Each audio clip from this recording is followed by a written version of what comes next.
Մենք ի վերջո ազգային ժողովի կանոնակարգ սահմանադրական օրենքի կարգավորումների իման վրա ենք կարծես առաջին նստաշրջանի անցկացումը մեկնարկում։ Համաձայն նշված կարգավորման առաջին նստաշրջանի բացման առթիվ ողջույնի ելույթի իրավունք ունեն Հանրապետության նախագահը եւ ամենայն հայոց կաթողիկոսը։ Մեր խմբակցության կողմից նշված հարցը բարձրաձայնվեց։ Հիմա դուք նիստը նախագահողն եք,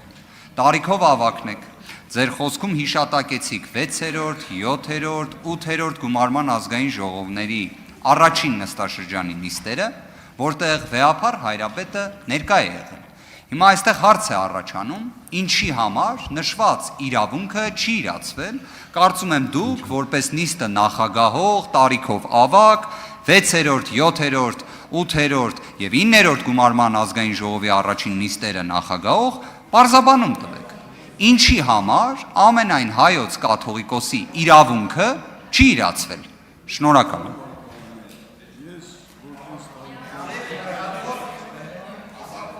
Որպես տարիքով ավագ պատգամավոր, իմ իրավունքների մեջ դա չի մտնում,